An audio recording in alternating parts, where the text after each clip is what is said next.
Deceiving, one of the most common and powerful way for getting anything you want. Well, according to Google, deception means making somebody believe or being made to believe something that is not true. But in reality, deception is far more bigger and complex than this. Deception के through आप बहुत कुछ achieve कर सकते हो without sacrificing much, but human brain is not easy to deceive. In the human history deception has been used many times for achieving something bigger. इसके major example है world wars, secret agents, double sided partners, camouflage, impersonification. These are all deceptive techniques जो कि world wars में use हुई हैं. And do you know, sports में भी dissipation का इस्तेमाल किया जाता है. Like if you play chess, you already know what deflection is. And don't worry if you don't know, I'll explain it to you. Basically deflection एक deceiving technique है. इसमें आप ऐसा मूव खेलते हो जो आपके अपोनेंट को डिफ्लेक्ट करता है आपके रियल पर्पस से. And if you takes the bait then you have successfully deflected him for a bigger purpose. और भी काफ़ी सारी डिसीविंग टेक्निक्स है जो मैं आपके साथ शेयर करूंगा इस वीडियो में. So basically in this video will discuss how you can use deception in your life to achieve what you want. Now we'll start by deceiving through your personality. As you know, one's personality says a lot about that person. Even if you are not saying anything, people make assumption about you through your personality. And by personality, I don't only mean good looks. Personality में आपकी body language, आपके facial expression, आपका style, basically आपके बारे में हर वो एक चीज़ आपकी पर्सनैलिटी में कवर हो जाती है. So to deceive someone you have to possess multiple personalities. आपको अपने सराउंडिंग्स को ऑब्जर्व करना है और उस हिसाब से अपनी पर्सनैलिटी को रखना है, क्योंकि as you know different people likes different personalities. Basically आपको फ्लेक्सिबल होना पड़ेगा हर एक पर्सनैलिटी में. और कुछ चीज़ें हैं जो आपको हर एक पर्सनैलिटी में रखनी ही है, जैसे कि smile, kind nature, humbleness, politeness. ये कुछ चीज़ें हैं जो आपको हर एक पर्सनैलिटी के साथ कैरी करनी है अपनी. और बाकी सब आप चेंज कर सकते हो according to the situation. Now I know it is very difficult to achieve multiple personalities. After that you have to know how to conceal your intentions. Now if you are the one with a big mouth, then ये आपको थोड़ा मुश्किल लगेगा, but trust me, अगर आप अपनी intentions को successfully conceal कर पाते हो, फिर आपके लिए किसी को भी deceive करना बहुत आसान हो जाएगा. Now you can always lie to conceal your intentions, but smartly.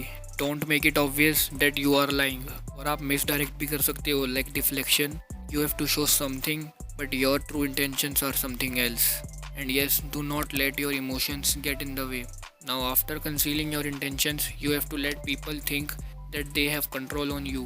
किसी को भी डिसीव करने के लिए जो सबसे इम्पॉर्टेंट है वो है ट्रस्ट. और इस टेक्निक से आप अपने लिए ट्रस्ट को बढ़ा सकते हो लोगों में. Basically you have to show them that they are important to you and they have control on you to some degree. Basically आप इसको ऐसे परफॉर्म कर सकते हो like agreeing on their opinions.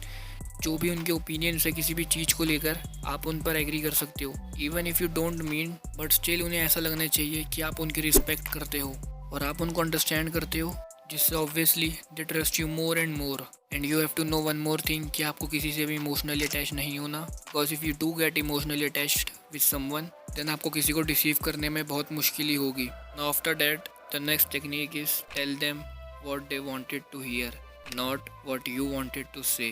Now as you know, humans are emotional creature. Now psychology says that if you tell a person what they wanted to hear, then they will gonna like you subconsciously. अब आपको simply उनको वो कहना है जो वो सुनना चाहते हैं, जिससे वो आपको और ज़्यादा ट्रस्ट करे एंड आपके लिए उनको डिसीव करना और भी ज़्यादा ईजी हो जाए. एंड रिमेंबर, ये टेक्निक थोड़ी डेंजरस है. इसका इस्तेमाल थोड़ा कॉशियस होकर करना, क्योंकि हर एक इंसान इमोशनल फूल नहीं होता. And if you use it carelessly, someone will gonna notice you that you are deceiving them. So always know a person before using it. Now the final one is never outshine your master. जैसा कि आपको पता है कि हर किसी को अपने आप को सुपीरियर दिखाना होता है. अब आपको इसी ह्यूमन साइकोलॉजी का इस्तेमाल करना है उनके अगेंस्ट में. आपको ये दिखाना है कि वो आपसे सुपीरियर है इन एनी वे, क्योंकि अगर आप उन्हें ये दिखाओगे कि वो सुपीरियर है आपसे, तो वो आपको अपने लिए कोई डेंजर नहीं समझेंगे. And hence they trust you more than others. आपको इसका इस्तेमाल उसी पे करना है जिसको आप डिसीव करना चाहते हो, क्योंकि अगर आप हर वक्त होल्ड बैक करोगे तो लोग आपको यूजलेस समझेंगे, जो कि आप ऑब्वियसली नहीं चाहेंगे. This technique will help you to get them spill their secrets. पर अब आप सोच रहे होंगे क्या डिसेप्शन को यूज़ करना मोरली गलत नहीं है? Well, the answer is little complicated. It depends on you. If you use it in a way to harm others, then obviously it is bad. But if you use it in a way to make things work for you and simultaneously not harm anyone, then there is no problem using it. But still it can have a negative impact on your life. Now there are many deceiving techniques which I want to discuss, but due to the time constraint, I have to leave it for now. But if you want to really know more about deception, then you can tell me that on comments. I'll make more videos on this. For now, I have to end this video, and hopefully we'll meet soon in next video. Thank you for watching.